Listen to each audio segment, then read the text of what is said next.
Sup, y'all? It's me. It's your boy Asmongold, and today I want to talk to you guys about some pretty awesome news that came out regarding the patch 7.2 release date. Now, I had originally expected this to come out in late April, early May, sometime in the future, and it turns out that I'm completely fucking wrong, because it's coming out this Tuesday, March 28th.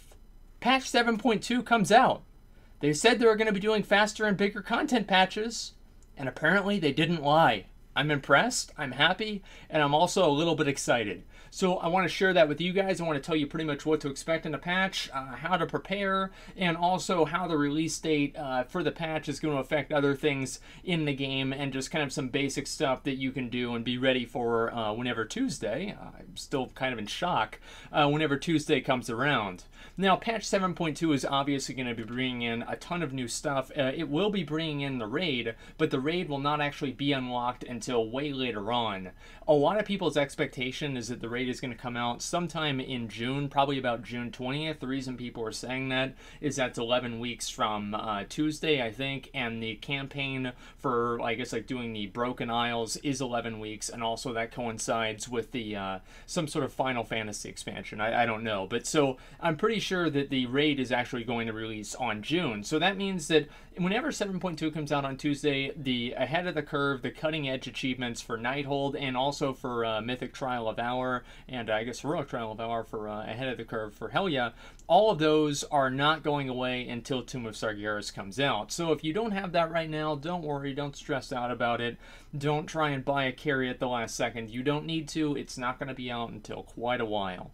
So don't worry about that. Also, on top of that, now whenever Tuesday really comes out, the patch Tuesday is going to be more or less a, not really a casual patch, but it's not really going to add a whole lot into raiding. It's not going to add a whole lot into dungeons besides, obviously, the new one. Well, actually, that's not even really true, because the Cathedral of Eternal Night is a new dungeon that's coming out, and then they're also splitting up Karazhan into two different modes. There's like Lower Karazhan and Upper Karazhan that you can both do Mythic Plus for, and also you're able to use like even Vontus runes for like Mythic Plus and stuff. So Mythic Plus is kind of getting revamped in a way. Now, they did talk about increasing the base item levels and also the difficulty of all the different modes, normal, heroic, and mythic. And so the numbers that I most recently saw is normal is going to be increased up to 825, heroic is going to be 845, and mythic is going to be either 860 or 865. Now, I don't know if that's actually going to happen on Tuesday or that's going to happen whenever Tomb of Sargeras comes out. I'm not sure, so I do apologize for that.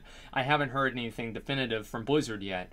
But basically, that's something that you can expect at some point in time. Now, also on top of that, you're going to be having the new pet battle dungeon. I made a guide for that a while ago. I provided some feedback that basically all you need is the Zandalari ankle biter or ankle render, and it completes the whole dungeon. So I would maybe expect to see a few changes based on that feedback, because the developer actually did respond to me, so the odds are they at least took that into account and saw it. So I fully expect to see some changes, but basically the Pet Battle Dungeon is going to be relatively easy. I'm pretty sure it's a weekly thing, and each week you can do it. It takes about 20 or 30 minutes, and it gives you one of the epic pet stones that levels a pet all the way up to level 25. So that's another thing that you can do. Also, of course, the Broken Shore open world area is available. You can build the new the bases over there. It's not like your garrison. It's completely different. It's kind of like, if I had to make a, I guess like compare it with something, maybe like the Firelands 4.2 stuff, but I'm not even really sure about that either. It basically is kind of more like an Isle of Qualdanis, and it isn't just an individual thing in the same way. Now, you're going to be able to collect nether shards. You can use nether shards to buy gear. Basically, there's like, the really good gear that's like 880, and there's the really shitty gear that's like, I think it's like 840 or 845. So you can use nether shards to buy those. In order to go over to the Broken Shore, obviously, there's going to be Khadgar, and this is kind of the how to prepare stuff and what to do on day one. Now, the odds are, I mean, if you're looking at YouTube videos online about WoW, you probably have a better understanding about the game than most people, and even if you don't, I'm pretty sure about any idiot can figure out to go out to the middle of Dalaran and Khadgar's sitting there with a quest, and he gives you a quest, and you just go from there. It's not really too big of a deal. Now, also, there are going to be the Legion invasions that happen in 7.2. That's whenever the Legion, you guys remember the Legion, probably remember, the Legion pre-expansion event, where like one zone started being attacked by the Legion, and you can still do your world quests as they naturally would occur, but also you have on top of that more world quests you can do in that zone that give you nether shards and other types of rewards like gear. I believe there's a scenario that gives you a certain item that you can do once a day as well. So there are a lot of things you can do out in the world, and along with that, patch 7.2 is going to be bringing flying. Flying is pretty simple. You just have to explore some stuff, get the reputation up with the armies of Legionfall or whatever to revered, and then after that you pretty much get flying. It's very easy. I think you're going to be getting it. Most people are going to be getting it within a matter of weeks. The class order hall mounts are coming out, or the class mounts are coming out, which is cool. That's going to take, I'm pretty sure you have to go through the whole campaign for that, but I'm not entirely certain. But those should be coming out very, very quickly.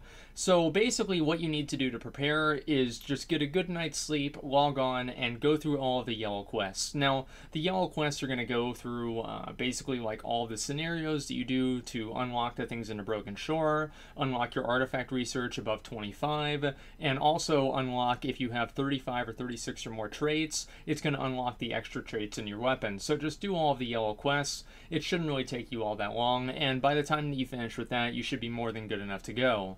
Now, on top of that, they did bring out the cinematic, and the cinematic I'm pretty excited to see. Basically, I'm going to kind of explain what happened. Is so, like, it opens up and you've got Dalaran, all right? And this is, honestly, I just wanted to talk about this because I was excited.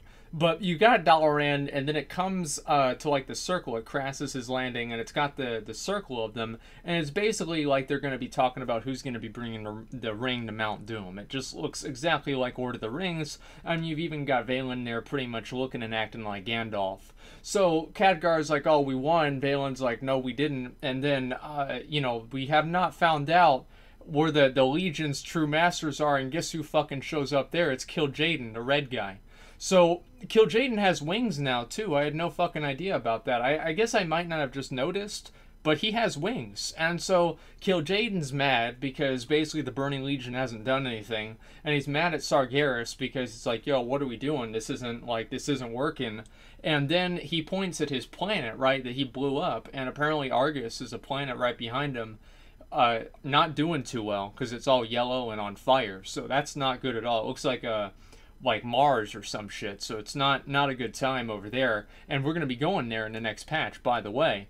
So Kil'jaeden is basically on the phone with Sargeras, and Sargeras tells him something, and Kil'jaeden hangs up. I wouldn't do that because Sargeras is like kind of a big deal, but you know, I think that maybe it's a possibility that Kil'jaeden might actually be like one of the like tragic heroes, you know, where at the end of the day he'll turn around and betray Sargeras.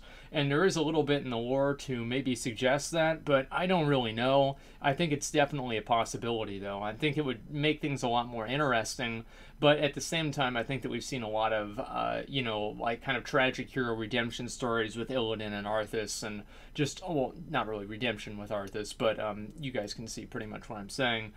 So we could maybe see that happening. I don't really know. I think it would make things a little bit more interesting. But I think that after Kil'jaeden killed Valen's son in like the scenario, the odds are of Kil'jaeden actually becoming on our side and being a good guy is going to be very, very small. I think Illidan's probably going to kill Kil'jaeden or something like that. So that's pretty much what happened in the cinematic. I was pretty excited to see that. Oh, and then he warps in a bunch of ships, right? And it's like, surprise, you know, there's a bunch of Legion ships here. And it's like, I don't know what they do. I don't know why they don't just shoot Dalaran down right then. It doesn't really make sense to me. But anyway, that's pretty much what happened with the cinematic, and I'm pretty excited to see that. But for the most part, guys, I just kind of want to wrap everything up. And also, one thing I want to mention is that the PvP, the arena cutoffs, Blizzard actually posted the arena cutoffs for like Challenger, Duelist, Rival, Rank 1, etc. Now, those are not going to be exact because obviously they're going to change in those last few days, but that's something that you can generally base what to expect off of on those ratings. So if you're interested in maybe, you know, I think I might qualify for Rival this time. I'm not sure. But basically, that's pretty much what's going to happen, and you can check that out if you want. But that's pretty much it. Tuesday, it's going to be, for the most part, a world quest, world adventure patch minus the dungeon and like the new Karazhan stuff. But there's going to be something for everybody, but this is going to be more of something that it's just going to be for the players that haven't really had a lot of extra world content to do ever since the expansion actually came out. So I'm pretty excited. I think a lot of other people are too. If you have any little bits of information that you think people should know about going into the patch, please go ahead and let me know and let everybody know in the comments, and I'd be glad to know for myself too. And that's pretty much all I got. So thank you very much for watching, and like, comment, subscribe.